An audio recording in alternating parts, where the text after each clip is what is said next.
Bonjour à toutes et à tous, c'est Mohamedou de PrestaTag. Aujourd'hui, nous allons voir l'installation de PrestaShop 1.7. Pour ceux qui ne savent pas encore, c'est la dernière version de PrestaShop. Sans plus tarder, nous allons nous rendre sur le site de PrestaShop comme d'habitude et télécharger la dernière version en cliquant sur le bouton télécharger. Et je vais cliquer sur télécharger. Ici, je vais renseigner mon email, mon profil et ma langue. Moi, je n'ai pas besoin vu que je suis déjà connecté sur le site. Pour ce faire, je clique juste sur télécharger et il va me renvoyer sur une autre page où je pourrais télécharger la dernière version de PrestaShop 1.7. Donc là, je clique sur enregistrer le fichier et il commence le téléchargement. Je vais faire une pause pendant qu'il termine. Ok, mon téléchargement est fini, je l'ai mis dans mon serveur. J'ai créé un dossier qui s'appelle PS17. J'ai extrait le fichier et le zip. Donc ce qui me donne ces trois fichiers. Ce qu'il faut savoir que c'est la nouvelle version est venue avec un supplément. Donc on va le voir. Je vais me rendre sur localhost, sur mon dossier. PS17 et là vous allez noter cette nouvelle page.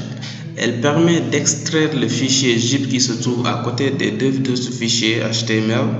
Donc là c'est très pratique pour lorsque vous voulez lancer votre site web au niveau d'un serveur distant. Donc ça qui revient à juste prendre votre zip et de mettre ça sur votre serveur et d'extraire les fichiers une fois que les fichiers seront sur le serveur. Donc pour moi j'en ai pas besoin, je vais arrêter ça parce que j'ai un logiciel qui me permet d'extraire les fichiers et qui est plus rapide. Donc je vais supprimer tout ça et je vais extraire ça manuellement moi-même. Donc là ça a extrait, je vais mettre en pause en attendant que ça termine. Ok, une fois l'extraction terminée, je vais avoir un dossier semblable à ceci. Ok, donc là je vais me rendre au niveau du navigateur.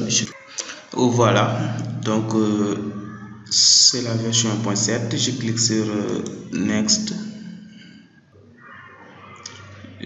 J'accepte les termes et conditions, puis je clique sur Next.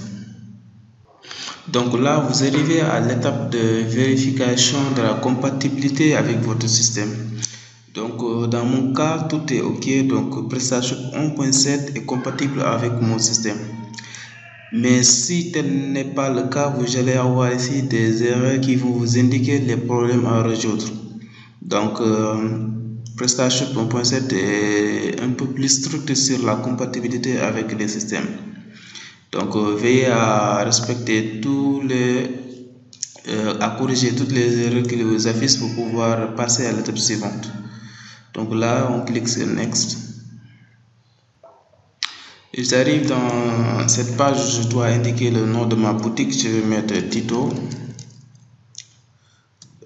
tutorial PS17 17. Je vais laisser le pays comme France. Mon nom je vais mettre Mohamedou. Comme nom je vais mettre Ndiaye.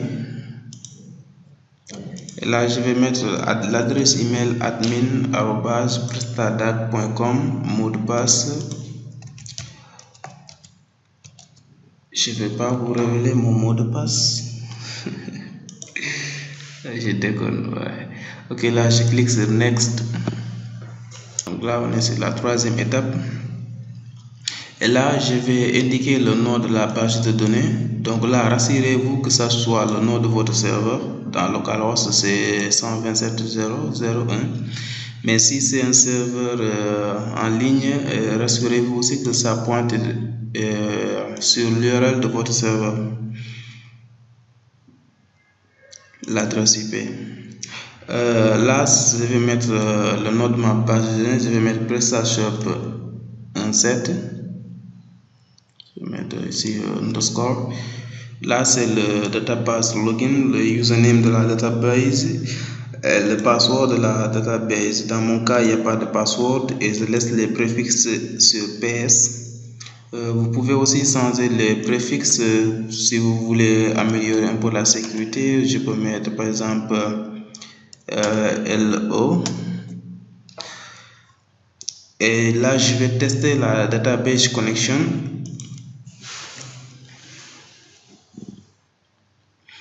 Ok, donc là, c'est une bonne nouvelle. Donc, il me dit que il a réussi à se connecter avec MySQL.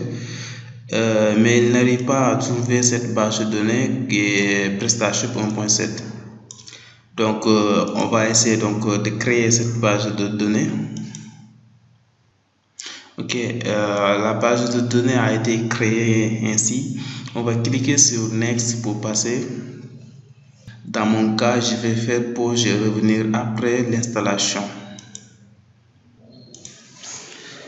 Ok, une fois l'installation terminée, nous allons voir ceci, cette page. Donc ça, c'est le front office.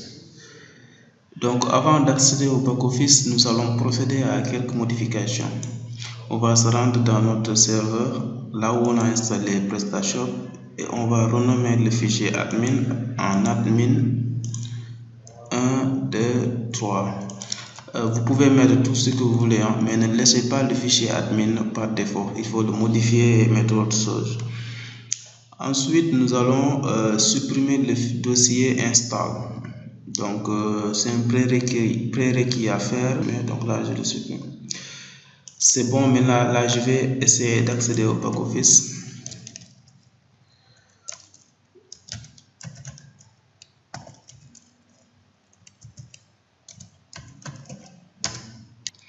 Donc là, on a le back office de la version 1.7. Donc le front office, comme vous pouvez le voir, il est très souple, il est flat design, très joli, et ça peut vous permettre de démarrer rapidement votre boutique e-commerce. Avec un petit budget, vous pouvez déjà démarrer avec ce default theme. Donc c'était tout pour aujourd'hui. Je vous dis à la prochaine fois pour d'autres tutoriels sur la version 1.7. Donc abonnez-vous et cliquez sur like donc pour aimer la vidéo et être informé de nos prochaines vidéos. Je vous remercie, on se dit à la prochaine, à très bientôt. Bye.